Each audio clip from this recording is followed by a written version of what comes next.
would say that you're dealing with some brokenness in your life. Yep, gotcha, buddy. All right. So I'm going to ask you a favor. We're going to do a 90-second version of our story, okay? Because, you know what? There's been so many good stories here, we don't need to know. I'm going to speak some truth into you. And let's start with our story, and we'll knock that out. You got it. Okay, stay-at-home mom, I was introduced to this business. I'm going to stand over here for a little bit.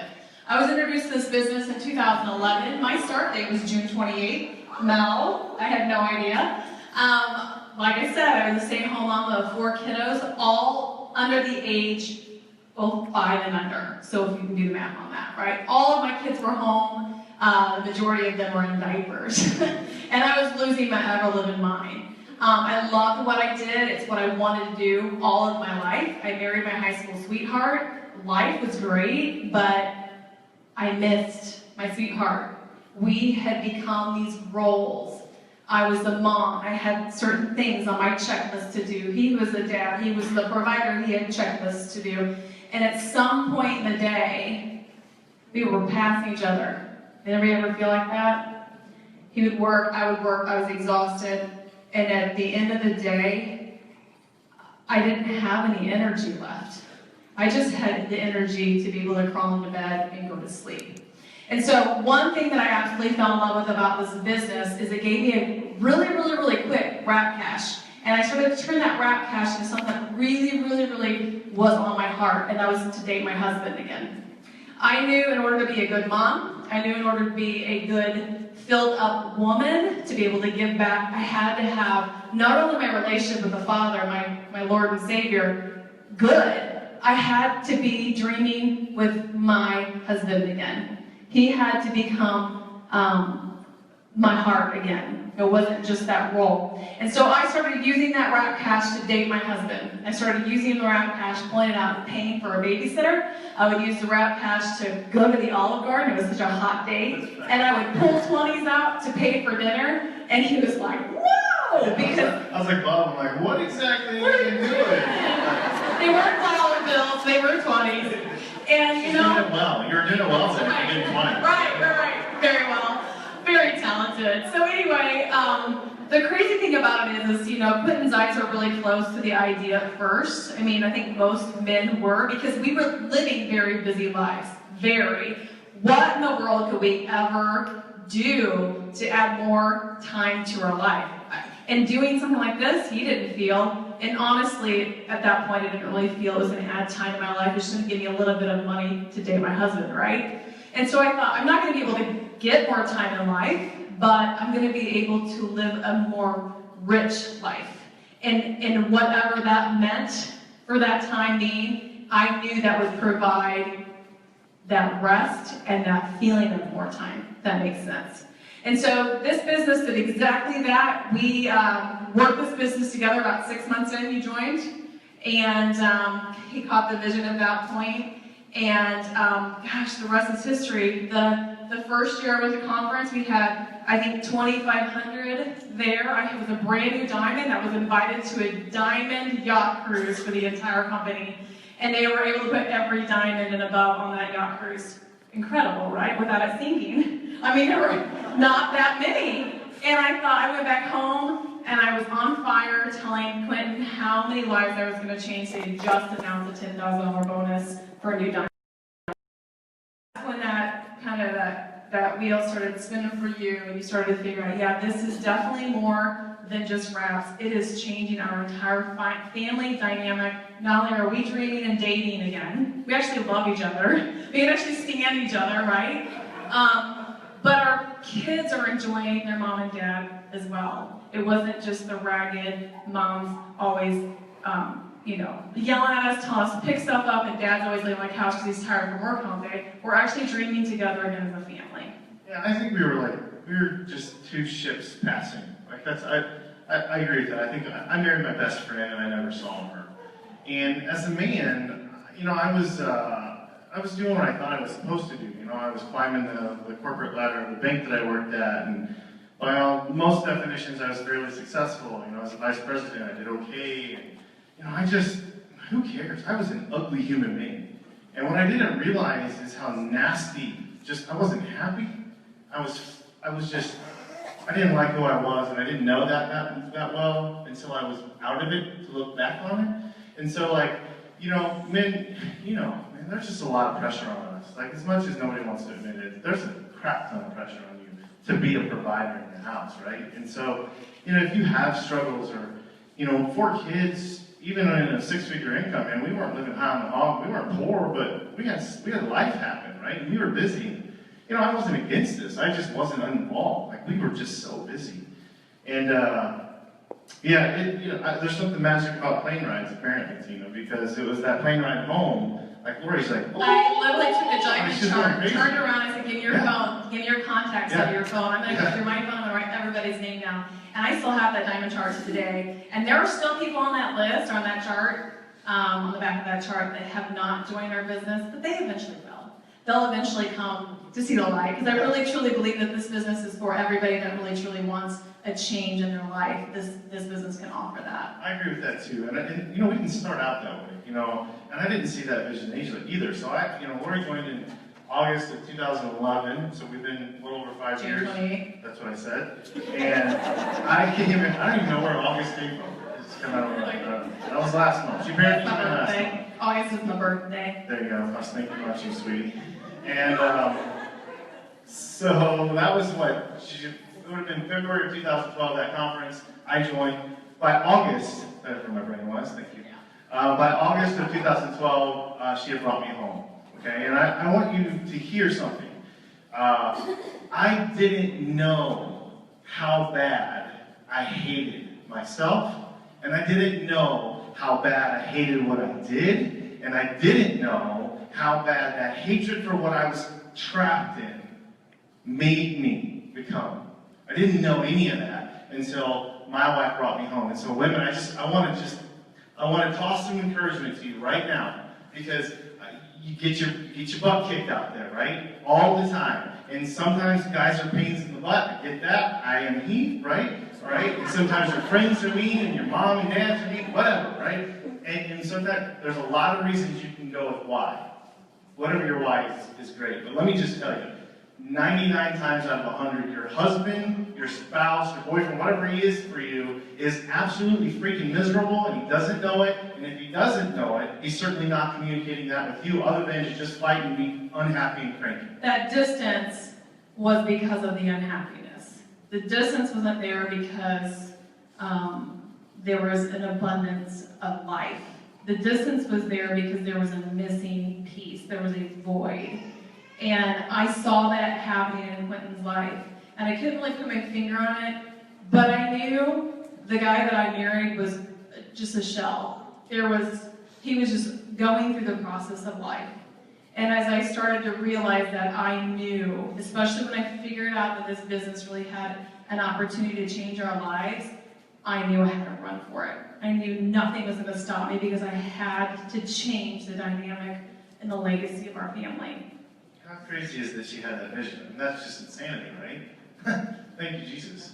I mean, and I'll speak for my wife here, because I know it to be truth as well. Like, my wife was living the dream that she had always desired. When we were dating as kids, literally kids. I mean, we dated since sophomore year of high school, okay? And so, and then off and on before that, from 6th grade. Yeah, we've known each other forever. It's a huge story. You don't want to hear it. I get it, right? But I can remember in our dating relationship in high school, I said, hey, if we're going to go any further than this, if you're ever going to put a ring on my finger and ask you to marry me, or me to marry you, then you're going to let me stay home with our kids. Like, I'm already thinking kids, and most of them would run, right? But I'm like, I don't care if I have to eat rice and beans every night. I'm staying home with my babies. I've got to make that work and not missing out. And so we were committed to that from day one. Like, it was never not an option for us. That was always the plan.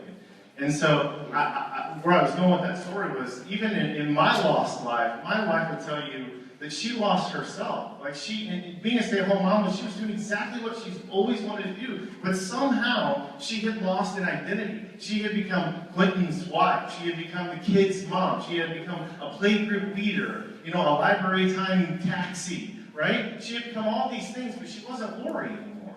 And so we have these two ships passing in the night, both lost and wandering. And guess what that leads to? a whole crap ton of brokenness. Right? And sometimes that brokenness hits, and you don't even know what to do with it. So it breaks you even more. Because you just shove it under the rug, you go buy something at the store, you do things that you shouldn't do because you think, oh gosh, I can just fill that void for now. But filling that void for now does not fix it long term. It just puts a Band-Aid on that situation. So that once broken piece has now become shattered everywhere in your life. And at that point, you're just like, where do I even start? Right? Has anybody felt that way? Right? So when we say this business is more than wraps, it is more than wraps. We have got a huge, huge opportunity to offer a lot of people hope. You know, brokenness takes on many forms, and it takes on many shapes. And I think what happens more times than not is I was in awe today. Like, I listened to all these stories, and you know what I heard in every story? Some degree of brokenness. There was a brokenness in every single story. Right? You heard a little bit, like, people connect to your struggle, not your success. Y'all get that? Tell me how much the last 3 people made. You have no idea, do you? But you can tell me about kids. You can tell me about lost loved ones, right? You can talk about homes, broken relationships. You heard that stuff, didn't you? How much money are those people making? Anybody remember that? No. Because people connect to your struggle, not your success. And guess what? Everyone in this room has a struggle. Every single one of you sitting here going, man, I'm just dealing with brokenness in my life. What do I do with it? Use it. You use it. Let me challenge you, and let me challenge your thought process. When you're sitting in that chair and you're upset and you're hurt and you're broken, or you're at home and you're feeling all these crazy emotions, right? What does brokenness do? What is the tool of being broken? Well, let me give you one of them. I hope to shine some light, maybe give you some hope to your brokenness. See, what brokenness is a tool of, and a lot of times, is Satan beating you down. Like, I don't know where everyone's spiritual life is in here right now, and maybe not everyone here believes in Jesus, maybe not everyone believes in the Spirit, but what I want to challenge you today to believe in is Satan. Because he's real, and you live in his world. We live in a fallen world where brokenness is exactly where he wants you to be. He wants you raising that hand going, I'm sitting broken. Because what does brokenness lead to? Isolation. Isolation. How many of you women, because I can speak from a women's point of view, you just don't even want to go anywhere. You don't want to be around anybody. You don't want anybody else to take care of. You feel like you don't fit in. You feel like you're uninvited. You feel that you're the only one. Guess what? When you believe that lie, you believe what Satan is whispering in your ear constantly, day in and day out. You need to stand up and you need to say to him, get out. Get out between my ears. Get out. Because you have no authority in this place. Not at all. And you need to start believing in the truth. The truth, the brokenness. This is a fallen world. We're going to have brokenness. It's what we do with that brokenness that gets us to where we want to go. It's what we do with that mess that turns that into the message, right? Let him be glorified in it. Do not let Satan win. You let Satan win, there are a lot of lives that are not going to be changed. This is not about you. It's not about me. We woke up 4 o'clock this morning to be here. Why? I don't really know. I don't know. I sat here and I thought, they don't even need us here. Like, they're all amazing. God has a purpose and a plan. We are standing here because we are fulfilling this purpose. We may not understand it, but we're not called to understand it. We're called to walk by faith. We're called to be obedient. And we're called to rise up. When will we rise up? We have hope. And we can share that with the world. We have hope. We have broken people all over the world. And we have an amazing product, right? If we want to get really basic, that shows this broken world hope in a very shallow way, but in a very eternal way. We are the light. We do not let anybody dim that light. We do not, and you do not. So if you're sitting there in defeat today, if you're sitting in bed in the morning and you don't want to get up, stand up and say, today I choose to be the change. Today, I'm going to step out of my comfort zone. I may feel awful, but I'm going to take that step forward because an obedience pays off. God calls you to be obedient. He calls you to be obedient whether you feel like it or not. You show up whether you feel like it or not, and you do it. Because when you do it, your discipline will create those great habits to fulfill your life with a ton of success. And it may not always be cash. It may not always be beautiful houses, but right here, turn around, just look at this right here. This is success for me. Because 5 years, I didn't have that. Yes, I had all those kiddos and my husband, but that would have been a very fake picture. It would have been a lie. It was a facade that we put on in front to show people that we were okay. Today, we are living our dream.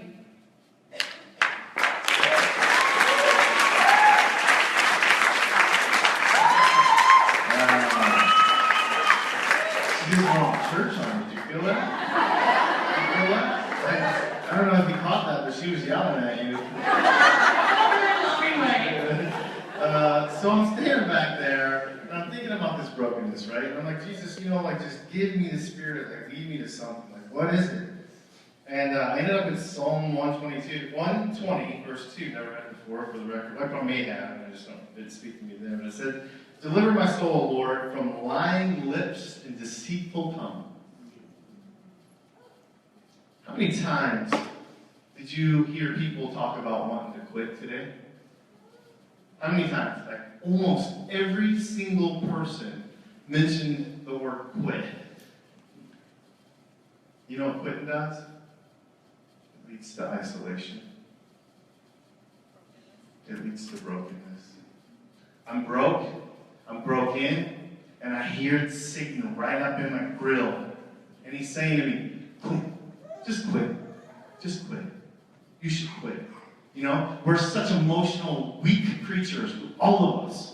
All of us are emotion, and we're weak, right? We get on these little emotional highs. We're like, yeah, I just went through this thing, and I'm excited. And then, oh man, my mom told me that I'm stupid for doing this, and I'm back here.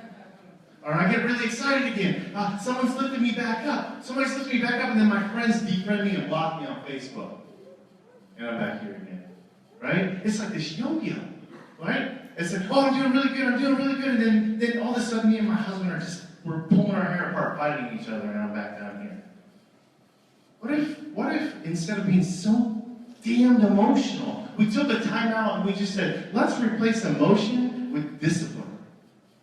I'm just going to forget being emotionally high and emotionally low. And I'm going to say, you know what? I believe there's a vision. I believe there's a purpose. I believe in what our leadership is doing. I believe that this is valuable. I believe I can change lives. I believe all this stuff. And so, you know what? Instead of this emotional roller coaster that's so stupid, somebody didn't like my post, right? That's stupid. So let's employ discipline. And let's say, you know what? Forget how I feel about anything. I'm going to take it. I'm going to draw it out. I love my green friend, Mr. Chad Caneller. That dude is so scripted. I envy that, right? He's so scripted. I got the best compliment the other day at a bar. I told you I've been reading a lot of books and doing some personal development because you need those seasons in life. And I said something. I was talking about a book, because I don't remember it now, right? Because I don't have that quality that Chad does. And I scripted it out just like this. And Quentin looks at me, he's like, you're like Chad Caneller right now. That's a huge compliment. So, yes. It wasn't. So I heard you say today when you were standing up here, you're like, you know what? I got down, I listened to this crap, right? I listened to this crap. I had broken relationships, I had people beating me down, I had words tearing me apart. I'm an emotional wreck. So what did I do? I went back to being disciplined in my business. I climbed in the closet, I got real, right? And I scripted it out. I'm going to work from this time to this time, no matter how I feel, because how I feel is crap. Right? So let's just own it. You're broken. You're getting whispered to quit. Right? You feel like crap. Congratulations. Now let's script out a change. Right? Let's write it down. I'm going to do the things.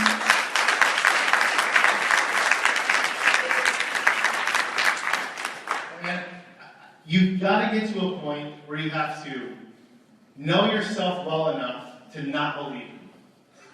Right? That sounds silly. But self-talk is incredibly important.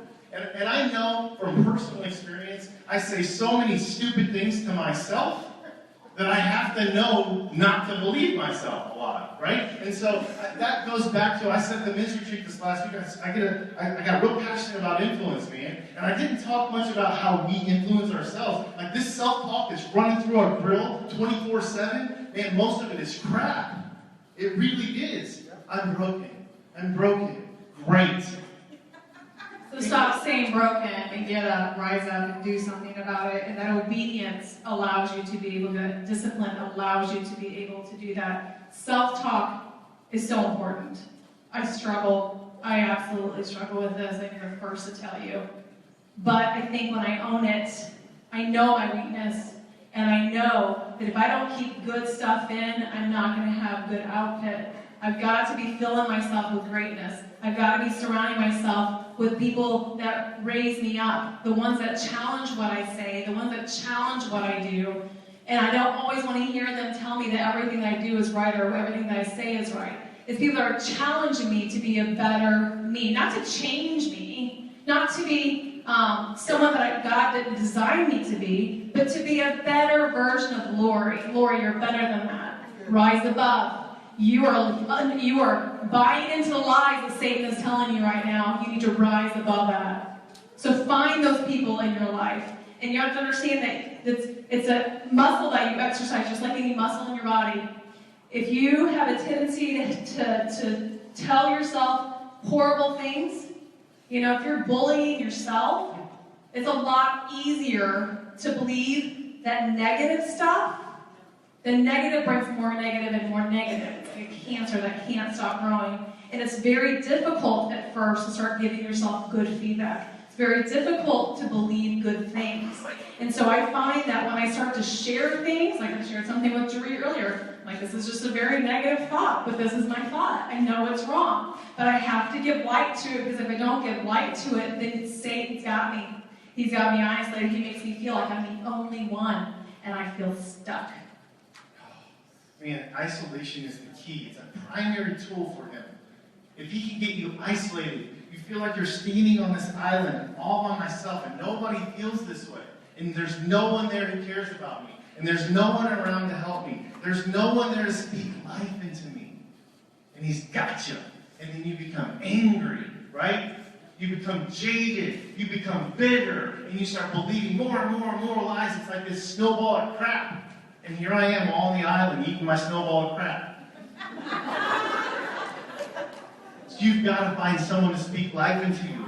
You've got to find someone to help bring truth to that funk, man. We all go through funks. Find someone that brings truth. And then I think, man, I feel I haven't been able to shape my understanding fully yet, but I think all of us are emotionally weak creatures. And we've got to lean more on discipline than emotion. And that means for most of us, we think we're working our business. Someone just said it. We think we're working our business, but we're really just scrolling. We think we're working our business when we called 5 people. We think we're working our business until I got to that second message when someone said, oh, that's good. Well, and I was going to point that out to you, so when you're just scrolling, how many of us, the women especially, will scroll through Facebook and be like, oh, she's got so many likes and I only have so many likes. You're almost like a regression of what you're trying to do. You're beating yourself up while you're trying to, quote-unquote, work. Stop reading your newsfeed.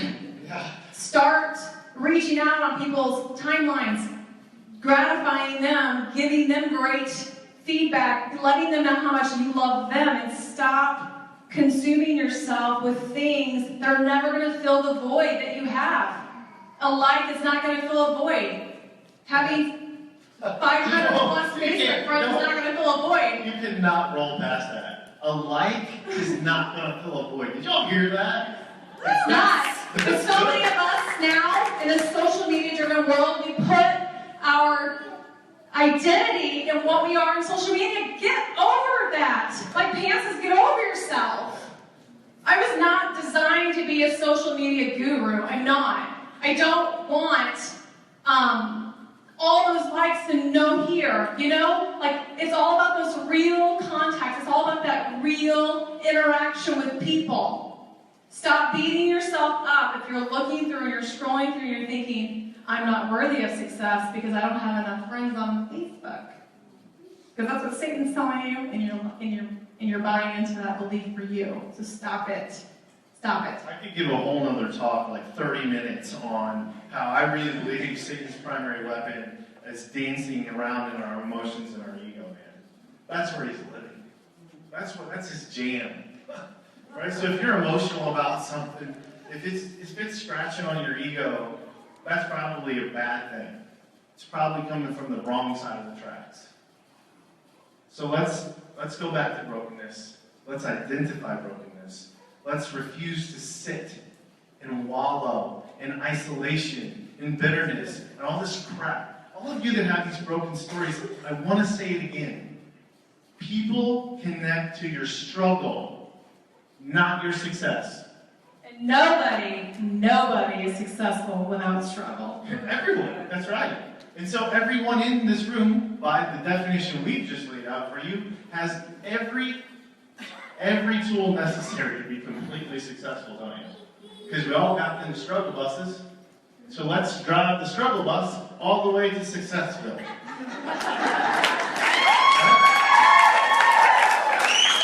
I want to leave you with this final thought. There's a band out there called Casting Crowns. Didn't expect that, all right? There's a song that you need to just listen to about 15 times. You just need to get in a place by yourself and just let it pour over you. And it's called Broken Together. Okay, God didn't make you to be broken by yourself. We are made to be broken together.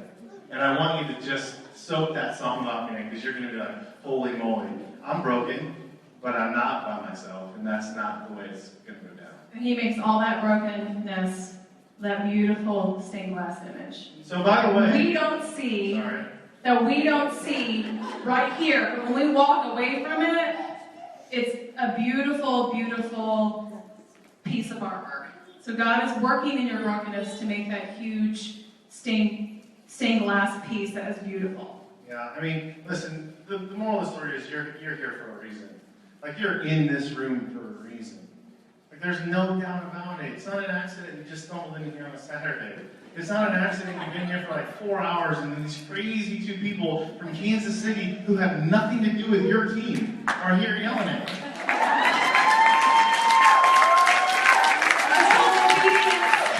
It's called showing up. Yeah, if we were just more disciplined and obedient instead of emotional, man, we'd go so far. We love y'all, and y'all have great leadership here. We really do. And we have great leadership in this company. I love what Mel said earlier. You know, like, gee whiz, man, you are in the right place at the right time with the right people. Man, you just got to keep riding that struggle bus. Just keep on, keep it on, man. Struggle bus to ride the struggle bus to Successville. Successville. Yeah.